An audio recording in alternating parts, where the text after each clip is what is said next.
Hello, this is a free download from BBC Radio 7. Aren't you modern? For more information about Newsjack, plus details on how to write for it, visit www.bbc.co.uk/radio7. For details on how to actually write, you'll have to go somewhere else.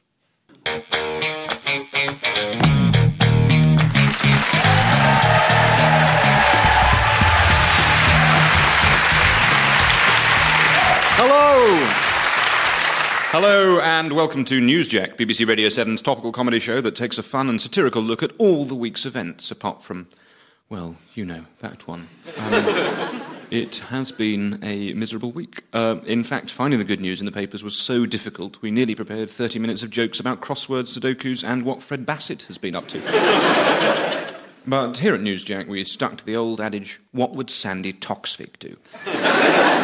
And after eating some bacon, playing with Lego, and asking the cast to help me reach things on high shelves, I decided to knuckle down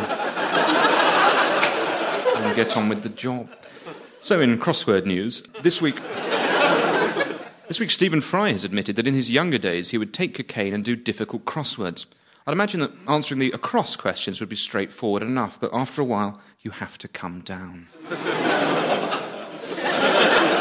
And in non-crossword news, Ed Miliband has launched Labour's campaign to say yes to AV. He said the best way Nick Clegg could help the Yes campaign was to lie low for a bit, a political technique that Ed has perfected since becoming Labour leader. Also, I should let you know that as we record this show, we're awaiting the results of the meeting of the BMA in which doctors are deciding whether to oppose the government's proposed NHS reforms. Oh, wait, I'm being handed a note on this very subject now. It says... No, I'm sorry, I can't read this handwriting at all. On with the show!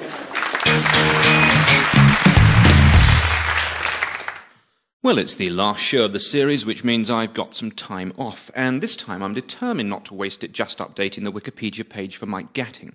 Instead, I thought I'd sort out something to keep me occupied for the next few months. Hello? Big Society Hotline? Hi, I was just wondering if I could volunteer. Oh, yes, of course. Let's get you sorted out with a volunteer reference number. Hold on. Is that Nick Clegg? No, of course not. Nick Clegg's out there making the big decisions. He's meeting world leaders and restructuring the British economy. I'm just a normal Commonweal Garden member of the British public. Cor blimey, did you see that Ant and Dec? I'd like to push their buttons. No, wait, that's come out wrong. I'm sorry, though. Nick? Okay, you're right, it is Nick Clegg. Wow, has David really got you answering the phones for the big society? Look, this isn't what David's got me doing. As I said at the Lib Dem conference, I haven't lost my soul, but I have lost Wednesday and Thursday evenings to the answering of phones for the big society. So how many volunteers have you signed up so far? Oh, loads. I mean, the big society's just massive. Now, do you want your reference number? Go on. Is it in the double figures? Of course it is. It's actually a 7-digit number. Have you got a pen? Yep. Okay, take this down. 000 000 5. An enormous digital clock was unveiled in central London this week, starting a 500-day countdown to the London Olympics, although what actually happens when it reaches the end, I'm not completely sure. Oh dear, oh no, oh I've been trying this for 500 days now, oh I'm not sure, I think I can get the word Zion?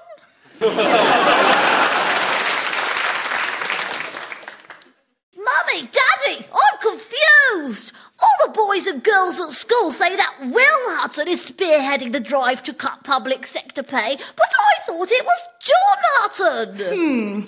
What do you think, darling? Sounds to me like someone could do with a game of Hutton. Hutton! Yes, Hutton! The board game that helps you tell one Hutton from another! So I'm taking my Hutton card from the Hutton pack, but what Hutton have I got? Daddy, is your Hutton Lord Hutton? Careful, darling, because there are two Lord Huttons, Lord Brian Hutton, who led the inquiry into the death of Dr. David Kelly, and Lord John Hutton, who led the report into pensions and is the former MP for Barrow in Furness. Which Lord Hutton do you mean? I don't know. Then I'm afraid you miss a go. Hutton, a game packed with fun, laughter, and lots of people called Hutton. Daddy, is your Hutton a balding, middle-aged white man? Oh, silly Jocasta, they all are. Hutton, it's a bit like Guess Who, but just different enough to satisfy the requirements of lawyers. You've got to feel sorry for William Hague, who has come under heavy criticism following his handling of the Libyan no-fly zone, the bundled SAS operation, and his poor judging decisions on MasterChef. Hague has said he's going nowhere as he finds his job addictive. Newsjack has stumbled across the following telephone recording from the addiction helpline, Frank. Welcome to Frank. No need for real names. In that case, please call me anything except William Hague.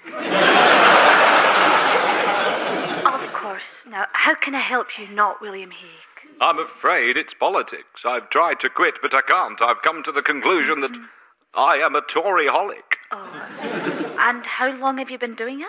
Since I was 16. Oh. I went with some mates for a weekend in Blackpool. Oh. We went to this party. That's perfectly normal. Party conference. Oh. Everyone was doing Tory politics. They all looked so cool and grown up. I was seduced by an iron lady. My God. She were egging me on. She made me do it in front of all of her mates. What? It went on for years. In 2001, I came out of the cabinet. I sorted my life out, but then I started hanging out with Dave and the guys, and I just fell off the wagon. Before I knew it, I was mainlining foreign policy. Maybe you should try sticking to the milder stuff. Pamphleting, for example. Pamphleting is a gateway activity. I need to go cold turkey. I need to get out of British politics. You could try joining UKIP.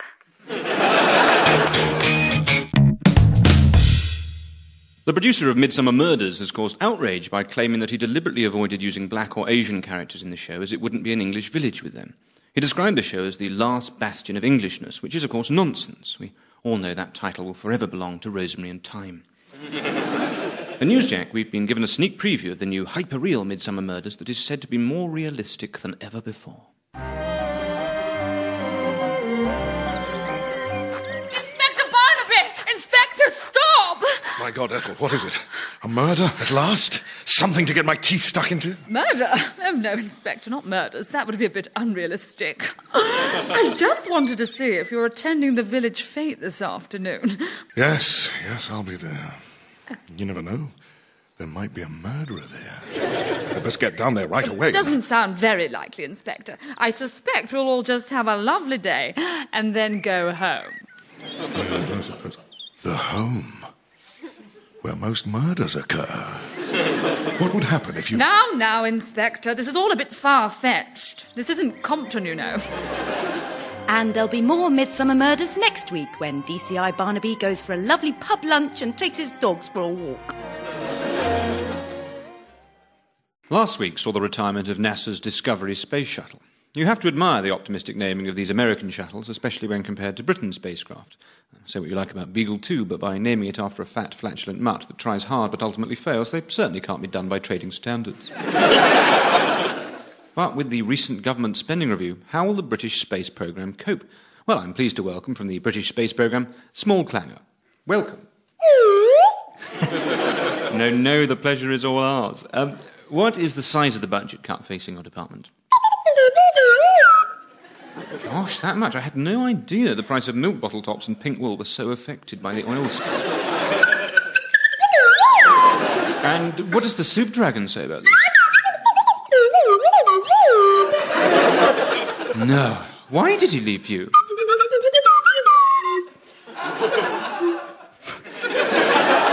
Well, that Jamie Oliver is able to pay big money. Well, I'm afraid that's all we've got time for. Thank you, Small Clanger.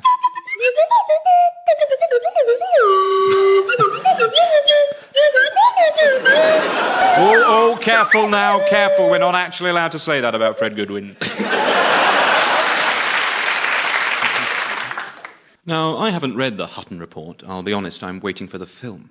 Now, I can't claim to know any actual public sector workers, but I understand they could face working well into their twilight years before they're entitled to a pension. But what stories they'll have to tell when they finally make it to the strangely scented rooms of the nursing home. 34 years I worked in that school. 34, yes. I used to be a lap dancer, you know. Then they sold it to us Subways, and they made us all redundant. Redundant, yes. I used to be a lap dancer, you know. Redundancy at that age? Well, I pulled myself up by my bootstraps and I got a job in refuse, collecting the bins. Did that for another 30 years. 30 years, yes. I used to be lap dancer. Well, the bins was a young man's game, really. You can't do that into your 80s. Not with my ears. That's when I came here. To the care home. Yes, and I've been working here now for 20 years. 20 years, yes. I've been working here for 15. Fancy a lap dance? Yes.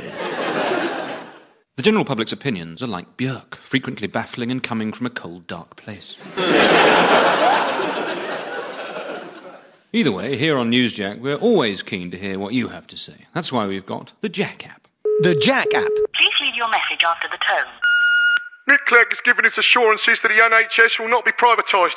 Blimey, hope he doesn't sign a pledge. I can't afford private health insurance. I was very disappointed to read that many theatre productions have stopped taking an interval halfway through the performance. It's the only chance I get to explain to my husband what is actually going on. On this year's rich list, they said the founder of IKEA lost $17 billion. Well, in fairness, he does have a lot of sofas to check down the back of. I was pleased to see that Queen Victoria had enjoyed a fling with an Indian. I've flung a few Indians in my time. So the wife now makes me get a milder one. This week we've been trying to solve one of mankind's greatest philosophical mysteries. If a Lib Dem conference takes place but no one hears anything come out of it, then did it really happen at all? Local police expected massive protests at the Sheffield conference and spent £2 million on security. But then hardly any protesters turned up. With me to explain the situation is local police chief superintendent Novica and her dog Ashdown. Ashdown! Ashdown down, boy! Sorry, sir, he's got overexcited about the possibilities of the alternative vote system. That's quite all right. Now, superintendent, isn't £2 million a lot of money to spend on a Lib Dem conference? Yeah, well, the thing is, Miles, the Lib Dems have changed. It's not like the old days. You mean the old days when they believed in progressive taxation, restricting bank bonuses and getting rid of tuition fees? Yeah, that's right, Miles. Those old ancient days of 10 to 11 months ago. See, when the Lib Dems were in opposition, they couldn't achieve anything or make a difference to what's going on, so no one turned up to their conference. Whereas these days, the Lib Dems are in government and, yeah, actually it's the same. Ashdown! Sorry, Miles, it's because we've come to London, see. He thinks I'm going to feed him a student. What about this ring of steel you're supposed to have erected around the Lib Dem conference? Wasn't that a waste of money? Oh, Miles, the ring of steel wasn't to keep the protesters out. It was to keep the Lib Dems in. Let the government get some work done in peace and quiet for once. The NHS isn't going to privatise itself now. So, all in all, a job well done for the police. Yeah, that's right. Nick Clegg tells me I'm going to get a promotion. Yeah? From next month, I'll be giving him round-the-clock protection. From what? From the incessant gnawing of his own conscience. Ashdown. Oh, dear, sorry, sir. I think he likes you. Superintendent Novica, thank you. So I said to him, if you want some apples, just knock and ask for them. Don't be climbing over my fence. Well, that's the youth of today, isn't it? They think the whole world belongs to them. What's this, ladies? Sounds important. Oh, no, Inspector Barnaby. I was just telling Maureen about the boy next door.